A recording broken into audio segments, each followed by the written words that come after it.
du matin. Une demi-finale mondiale Super Walter.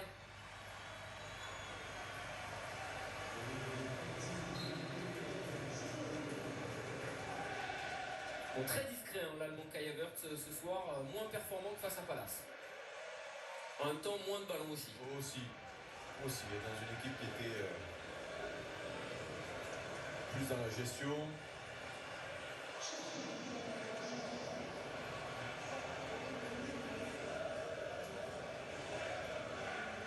Et Giroud, bien remis à Ziyech. Ça, c'est un ballon magnifique, extérieur du pied. Le contrôle. Et l'arrêt, heureusement, de Marquezine sur cette frappe de Christian Pulisic. Ah, il s'en veut et il aurait été récompensé de ses efforts. Bah oui, parce qu'offensivement, finalement, c'est lui qui a été le plus performant. Vous l'avez dit, Havertz, on n'a pas trop vu. Manque par intermittence. Il reste que quelques minutes. Après, ça aurait été terrible pour Porto. Luis Diaz, alors j'ai pas voulu lancer le débat aujourd'hui, Eric, mais vous savez qu'il y a quand même 3 recrues à 175 millions d'euros au total en attaque pour Chelsea, entre Ziyech, Havertz et Werner. Et on se rend compte que les plus performants, c'est peut-être les 3 qui n'ont rien coûté, Pulisic, Mason Mount et Tammy Abraham. Oui. Alors bon, c'est un débat intéressant. Alors, on va dire que faut laisser un petit peu de temps pour certains joueurs et pour s'habituer à ce championnat tellement particulier. Attention, Oh, oh mon Dieu.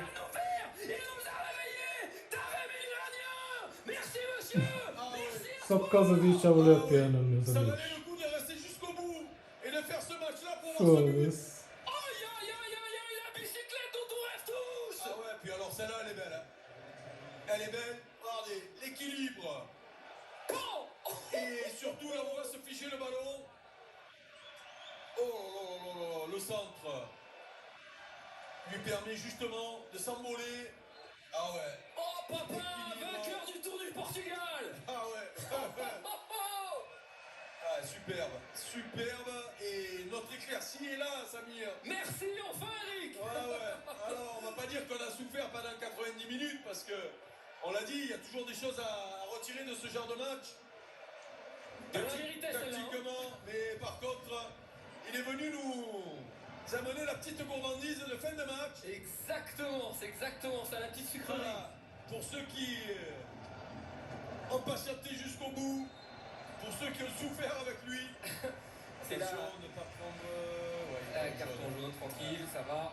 Mais ça, c'était la petite date pour casser le jeûne, Eric. Ah, ouais.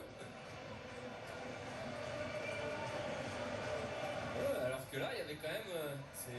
il se passe un truc. C'est tendancieux, il y avait contact entre Rudiger et Evan Nilsson. Hein. Ouais, allez, on se la refait. Allez, y a pas de... Là, on peut le repasser 100 fois, celui-là. Regardez, l'équilibre. Voilà. Et regarde toujours où va le ballon. Même quand il est en train de se retourner et d'effectuer cette volée, il regarde où il va mettre le ballon.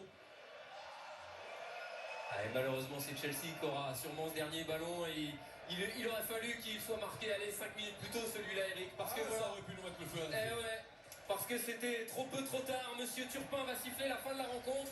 Et malgré la victoire du FC Porto, 1-0, et bien Thomas Tuchel va se qualifier pour les demi-finales de la Ligue des Champions. En attendant demain, son vainqueur entre le Real Madrid et Liverpool. Et la gourmandise, comme vous l'avez dit, de Mehdi Taremi n'aura pas été suffisante. Ah ouais, et c'est pour ça qu'on le remercie de nous avoir éclairé cette soirée. Allez, Porto fait une campagne intéressante finalement. Et Chelsea se retrouve en demi-finale. Et quand on est en demi-finale, on peut avoir de grandes ambitions.